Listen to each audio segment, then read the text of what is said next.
of the mysteries puzzling human mind since the origin of mankind is the concept of reincarnation, which literally means to take on the flesh again.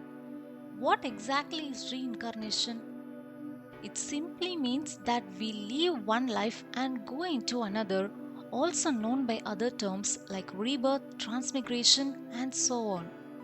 Although people have debated reincarnation forever, an English couple named John and Florence Pollock experienced it after losing two daughters. Hello, amazing viewers! It's me, Femina here. If you think this is a content you would be interested in, do subscribe and click the bell right away.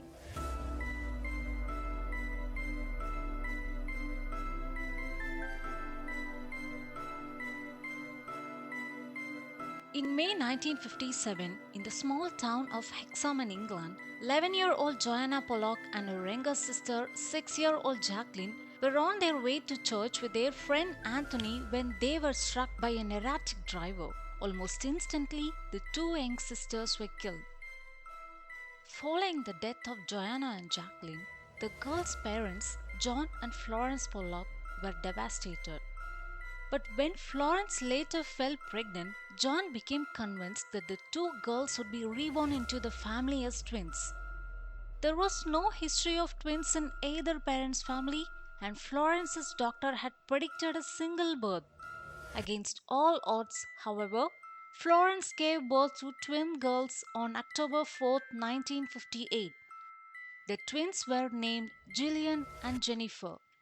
While the twins were identical, the pair had different birthmarks, which is considered highly unusual. Jennifer had a birthmark on her waist and one on her forehead that resembled the birthmark and a scar on her deceased sister Jacqueline. When the twins were 3 months old, the family relocated to Whitley Bay, which is east of Hexham. When Jennifer and Gillian were 2 years old, they began asking for their old toys. John and Florence were stumped. What old toys? The girls asked for toys that once belonged to their deceased sisters. The toys had since been discarded. How could the girls have known about these toys? When the family returned to Hexham when the girls were 4, the twins pointed out and named landmarks they hadn't seen before. Again, how was this possible?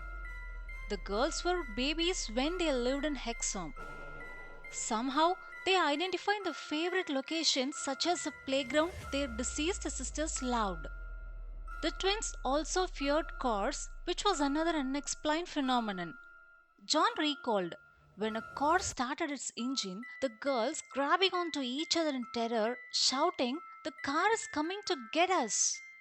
On one occasion, Florence overheard the girls playing a game where they recreated their sister's accident. Gillian was cradling Jennifer's head, telling her, "The blood's coming out of your eyes. That's where the car hit you." On another occasion, Gillian pointed to Jennifer's birthmark on her forehead and told her, "That is a mark Jennifer got when she fell on a bucket." The children also had other similarities with their dead sisters. They enjoyed the same foods.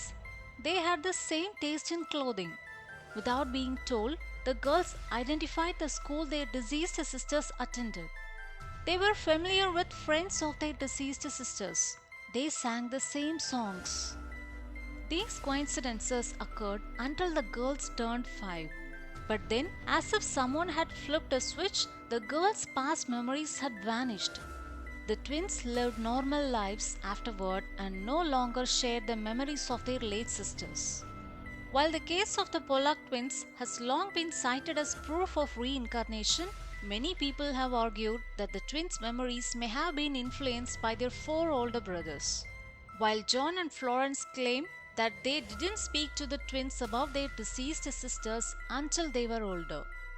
Was it possible the Pollocks received a second chance with the daughters they once lost?